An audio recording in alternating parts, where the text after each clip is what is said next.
Napadayon ka mga igsoon. Si Santa Maria mga igsoon, inahan siya sa Diyos. Ang question na po, nganong si Santa Maria inahan man sa Diyos? Nga ang Diyos wa may sinugdan o may katapusan? Nga si Santa Maria tao man, binuhan man siya sa Diyos? Mga igsoon, si Santa Maria inahan sa Diyos tungod kay si Lord Jesus na iyang gianak, Diyos nga nagpakatao. Paano na mga igsoon? Naman tumasawa mga igsoon na si Lord Jesus, Diyos nga nagpakatao. Aron mahatagan nato og katinawan nganong si Mama Mili giila og gitudlo man sa Holy Spirit, giingon sa Holy Spirit na siya inahan sa Diyos. Remember ha? Ang nagpahayag na si Santa Maria inahan sa Diyos, mao ang Holy Spirit. Unang kamo mga sikta na nagpasipala sa Simbahang Katoliko, kamo mga pastor na nagpasipala ni Santa Maria, bantay lang yun mo, ilikabatay ninyo. Kaya ang nagpahayag na si Santa Maria inahan sa Diyos, mao ang Holy Spirit. Unang kamo mga pastor ni Tasbuhin pa mo brothers, biya na yung taon mo ng founder ninyo. Biyahin taon ng inyong founder. Kaya kanang inyong founder mo na nakaimo ninyo na nagpasipala mo ni Santa Maria. Si Santa Maria mga igsoon, inahan sa Diyos, tungkol kay si Lord Jesus, Diyos na nagpakatao. Ato basahon, before nato basahon, ang Holy Spirit o nagpahayag na si Santa Maria inahan sa Diyos. Ato basahon na si Lord Jesus, Diyos na nagpakatao. 1:1 ato sa 14. Sa wala pa nabuhat bisan unsa ang pulong niya na, ang pulong uban sa Diyos o ang pulong Diyos. Isa man na 14. Ang pulong na imong tao o gipuyo uban kanato. Nakita namo ang iyang himaya nga puno sa grasya sa Diyos o sa kamaturan. Kini ang himaya nga iyang nadawat ingon nga bugtong anak samahan.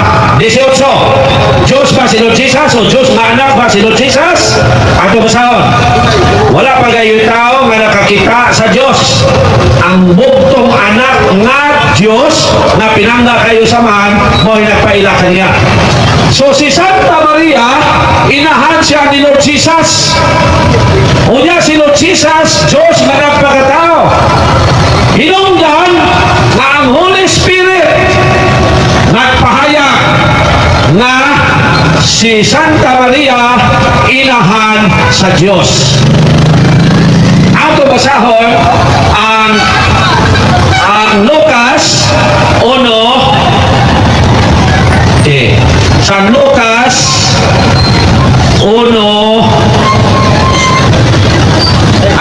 San Lucas 1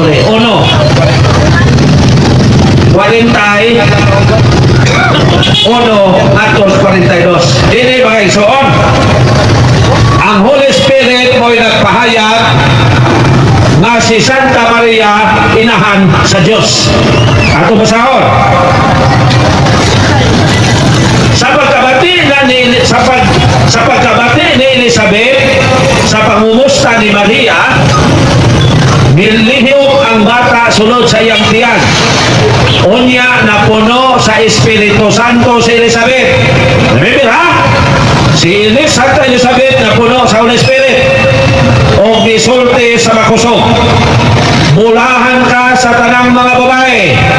Mulahan ang bata nga imong ianak. 43. Ngano kaha nga miduaw man kanako ang inahan sa akong Ginoo. So ang Holy Spirit gikunsa ni Santa Elizabeth o si Santa Elizabeth nga gikunsaran sa Holy Spirit ni pahayag nga si Santa Maria inahan sa iyang Ginoo. Ang question, kinsa man na Ginoo? Ako masahon na mauna si Lord Jesus. Si Lord Jesus mismo amingon 1:13.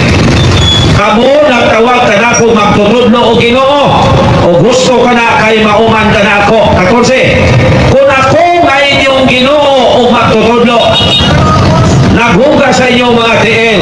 So si Lord Jesus may ingon na siya Ginoo.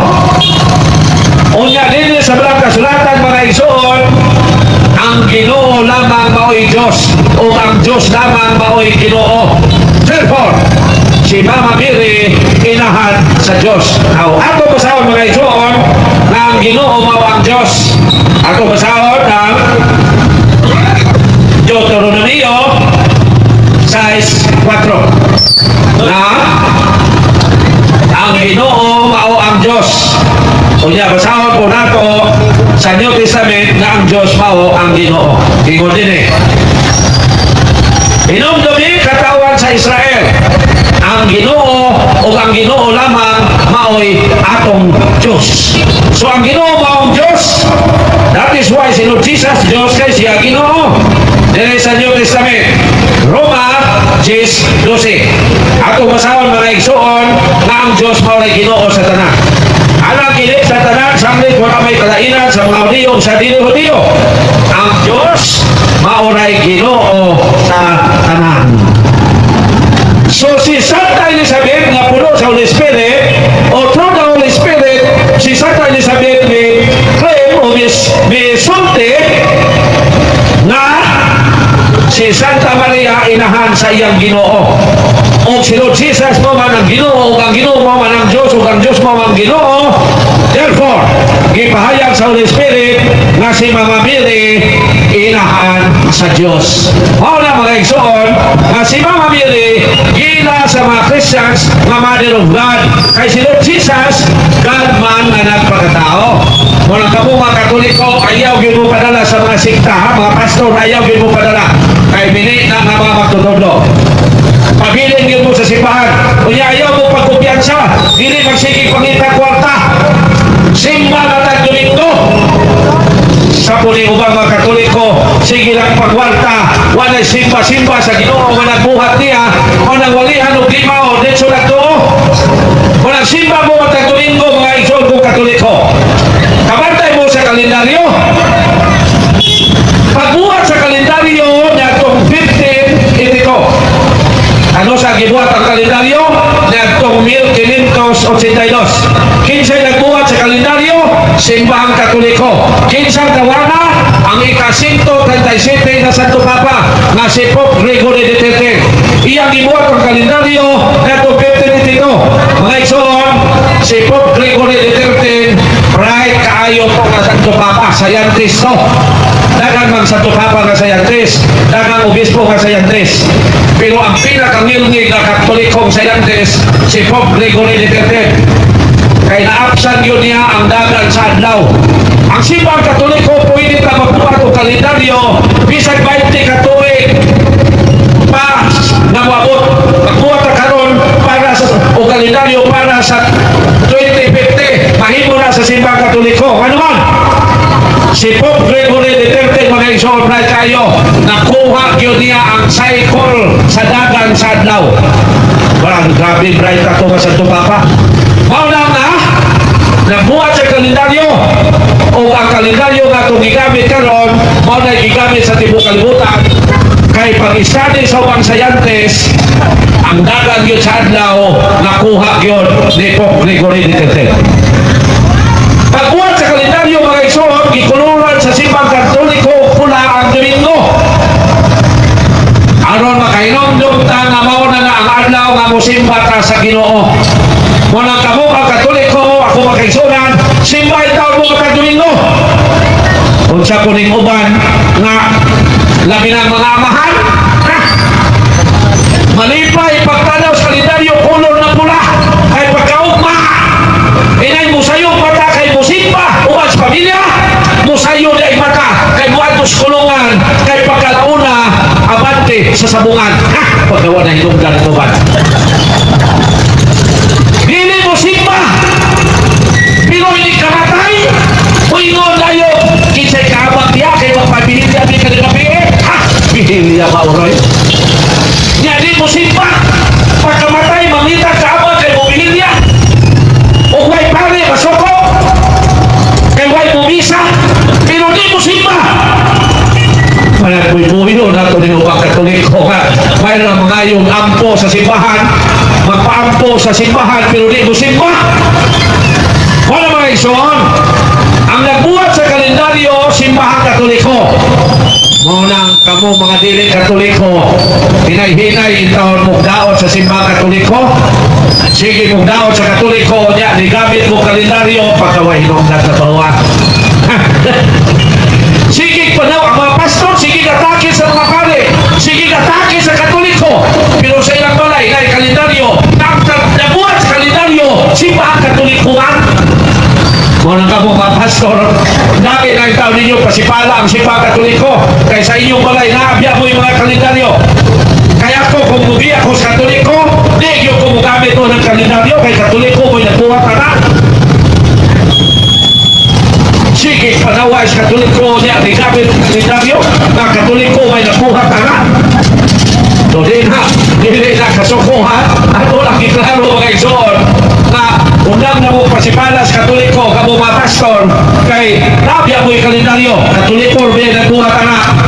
Pero wala ka mang mabuy-boy nila mga igsoon, ha? Ato lang ipahimata sila. Aron muundang na sila pasipala sa simbahan nga gitukod ni Lord Jesus na nailan sa pagtawag og Roman Catholic.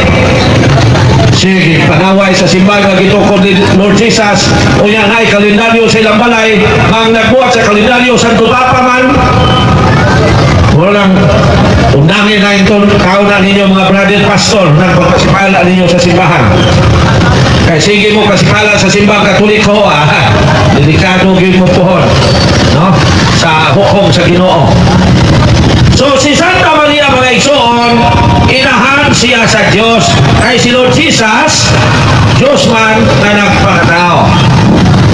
Ang question na po gano'n, si Mama Mary, Immaculate Conception pa, ay according sa mga pastor, si Santa Maria, doon ay sala. Grabe, no? Inahan ni Lord Jesus, pasipalahan. Waging limit na namasama sa ni Santa Maria, na inahan man siya ni Lord Jesus. Munang giingon lagi sa Genesis 15, nga ang kaliwat sa yawa, nga mga bitin, makikaway sa kaliwat sa babae, na mao si Mama Mary. Munang ganang ang pasipala ni Santa Maria, kaliwat yun mo sa bitin. O niya ang bitin sa Bible, mao man ang yawa, o nang kaliwat yun mo. Di na nato nagkaroon kay sakit, no? Nawa ko sa mga ison ang bitin mo na si Satanas. Nagulagway na ni Satanas. Genesis, agipanayag 12:9. Gitambog ang dakong dragon, ang karaang bitin, nga ginanagyawa o Satanas, nga mo'y naglimbong sa tibuok kalibutan. Gitambog siya uban sa tanang mga anghel niya, ngadto sa yuta. So ang ingon din ang bitin, mao si Satanas. Ang karang bitin nga ginanagyawa o Satanas. So ang nagpasipala ni Santa Maria na kaliwat sa bitin, wala gilain. Inig yung mga pastor. Sila yun ang kaliwat sa bitin. Kung na may pastor na nabili daw din pangutaan na mo kay sakit-sakit gani.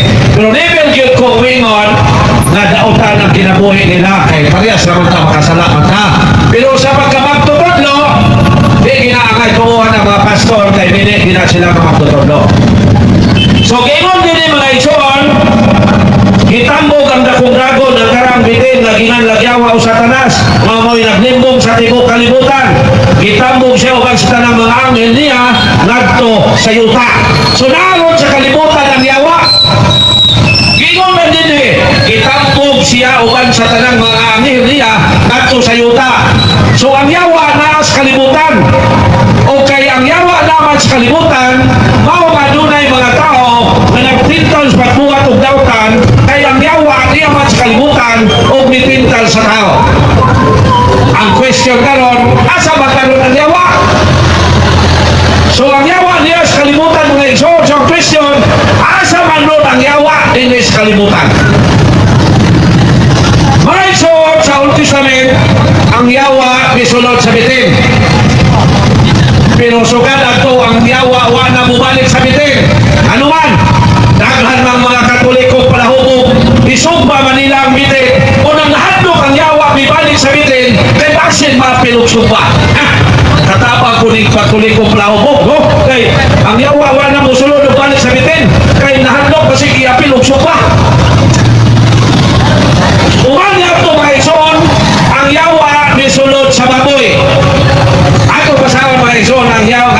misulod sa baboy. Sa Mateo 8, 37-38. Ang yawa misulod sa baboy. Gingon din eh. Dara. Kainta diay. Dili na yun dito may usa ka panon sa mga baboy na nanipsik.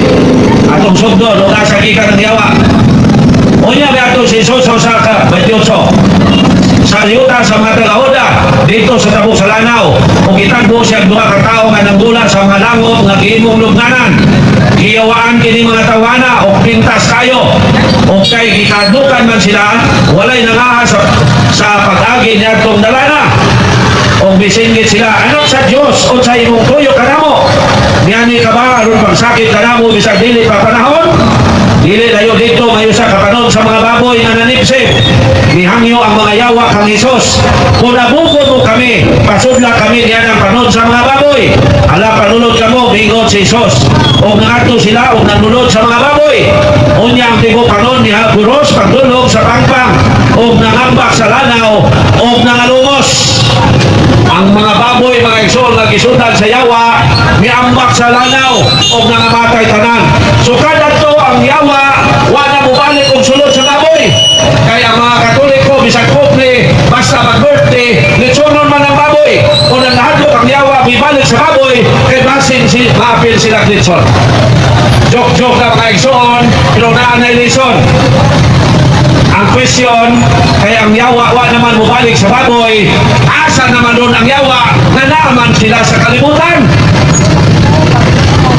mga igsoon utob sa mupasipala sa simbahan nga gituko ni Lord Jesus na mao ang simbahang Katoliko naa sa iyaha ang yawa ako balik ko na utob sa mupasipala sa simbahan nga gituko ni Lord Jesus na mao ang simbahang Katoliko naa sa iyaha ang yawa therefore ang mga pastor na nag-atake sa simbahang Katoliko nga mao ang gituko ni Lord Jesus naa sa ilaha ang yawa. Sorry yun mga igsoon. No, sorry yun. Pero mag-isgot tagon sa kinabuhi nila, di berta, kay para sa mata makasala. Pero mili na magtutudlo ba ang mga pastor, I'm sorry, mili kina sila. Kaya ang tinod ng mga alagad sa Diyos, maurag yun ang mga pani, mga igsoon. So kung ay pangutana na mo mga igsoon, kaya mo dapat may pangutana, bisan kinsa o bisan doon sa pangutana. Friendly may manubat, pero hay, tagin may mo ingon mga igsoon, na ang mga nag-atake sa simbang Katoliko, mili na ng mga magtutudlo. Kaya ang simbang Katoliko, mao man ang gituko ni Lord Jesus. So kung ato na atakihon, dili na tayo sa Diyos. So na yung mga pangutana. So pangutana kayo mga igsoon, kay kami mga igsoon yung Katoliko, kung amo din ihimong rosada ang pagwali o pagpanuwag o pangutana aron na mo mga Katoliko igsoon na mo mga Katoliko nga wala igong kay balo dili mo madala sa mga pastor dili mo madala sa mga ansyano dili mo madala sa ministro kay mini na sila nga mga magtutudlo ang tinod nga magtutudlo ana lang yung mga pare mga igsoon so kung naay mo sumpa ka na pangutana lang doon lang okay so lang siya sige lang siya lagi siya okay bilin na nete anong ang simbahang Katoliko mamunyal man o bata pa unsa man ang bata tao ba urang pastor sa balista ang bata dili tao mugawas na ang bakting dili baboy unsa may una simbahang Katoliko o Biblia very good question no Uno Timoteo 3:15 nganong dili man mutuo ang SDE o ubang pang protestante sa Uno Timoteo 3:15 ato rin kagsatagsaon no thank you very much for this question no questions nganong ang simbahang Katoliko mangunyag man o bata pa unsa man okay mangunyag ang simbahang Katoliko o bata pa kay ang bunya mauna ang tuli sa Old Testament o ang tuli himuuna bisag 8 pa kaadlaw ang bata Sa mga sikta, mili mo lang ang pundok, sorry yun. Baptist, Methodist, Brooksville, Iglesia de Cristo Manalo, Guman pa, mili mo lang ang pundok. So, dili sila musod, bubunyag ng bata. Kaya dili mo sila tinuod, pero ang question, kung sa may katinawan sa Bible nga ang bata, bunyagan na, ako malikon. Bunyagan ang bata, bisag walo pag-adlaw, kaya ang bunyag mauna ang tuli sa Old Testament. Nakapala sa Bible, ang bunyag mauna ang tuli, ako basahon, ang Colosas 2:11. So, dito mga ison, di tao mga sabdang, anong bunyagan ang tao, bisan bata pa. Tao, ha? Anong bunyagan ang tao, bisan bata pa? Ingon din eh. Hintuli kamo diya sa inyong pagkahiusa kaniya. Kinsa ng kaniya? Sino Jesus na, di ba yun? Hintuli kamo diya sa inyong pagkahiusa kaniya.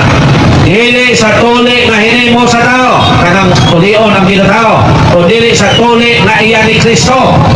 Kung saan ang tuli na iya ni Kristo, walang bunyag. At di ba yun?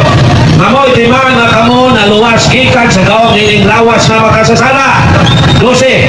Kaya sa pagbunyag kaninyo gilubog kamo uban ni Kristo. O sa pagbunyag usab kaninyo gibanaw kamo uban ni Kristo. Now, tumilikan ng 11. Ituloy kamo diyan sa inyong pagkahiusa kaniya. Saan sa pagi manta na hiusa ni Lord Jesus kay mao biya na ang tuli.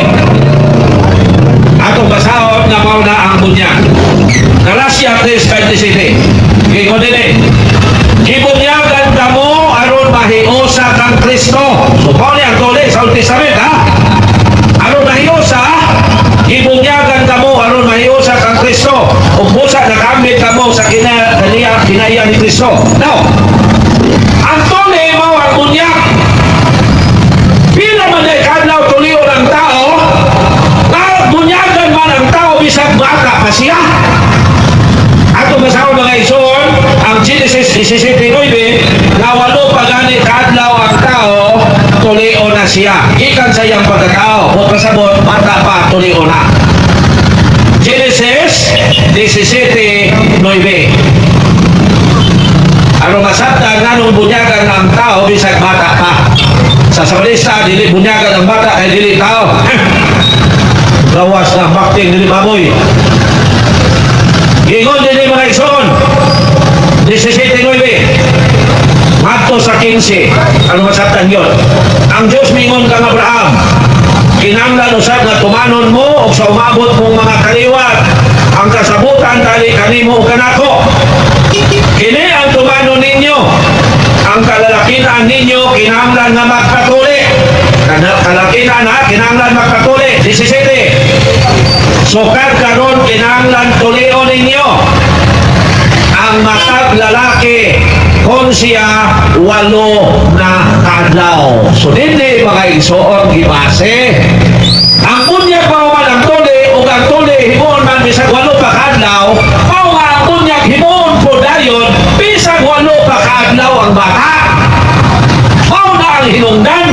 Now, kung dili matuli ang bata na sayo ba siya sa pagtulunan sa tuli o sa pagtulunan sa bunyag, ang tubang wala kinsa na sayo ang ginikanan. Now, kung dili matuli ang bata, ilhon ba siya kaya sa Diyos? Ako basahon nga dili. Sukad karon kinahanglan tulion ninyo ang batang lalaki kung siya walo na kadlaw. Lakip ang mga ulipon na natao diya sa inyong balay ug ang mga napalit ninyo gikan sa mga langyaw. Magmatuod kini nga adunay kasabutan tali kaninyo kanako. Ang matag usa kanit kinahanglan magpatuli. Ang gigtimaan diya sa inyong lawas nga mapayda nga ang akong kasabutan tali kaninyo kanako walay katapusan. Ang dili magpatuli kinahanglan hinidlan kay wala man niya tumana ang kasabutan. Ang bata wala masayod na kung dili siya matuli, hingin lang siya sa katawhan sa Diyos. Kinsay nasayod? Ang ginikanan. Tungkol sa ginikanan na nasayod, ang dili matuli, hingin lang sa katawhan, gikan sa katawhan sa Diyos. Ang ginikanan, masi sa sugo sa Diyos, ipatuli na niya ang iyang anak. Kung tuhod kay ang tuli ko man ang bunyag, ang bata wala masayod. Na kung dili siya bunyagan, dili siya maiusa sa Dios. Ang Ginoo ang ginikanan mo inasayon. Tungod sa kasayuran sa ginikanan nga ang bunyag mo pakiusa sa Dios, ipabunyagan dayon niya ang iyang anak bisag wala masayod ang iyang anak bahit sa pagtulunan sa bunyag. Sa Old Testament tulion bisag wala pakadlaw, sakit ang tuli. Imagine guntingon, sakit, muhila kang bata. Kung iimo na sa Old Testament ang pagpatuloy bisag sakit, mas himuo na sa Christian religion ang pagpabunyag kay dili man na sakit.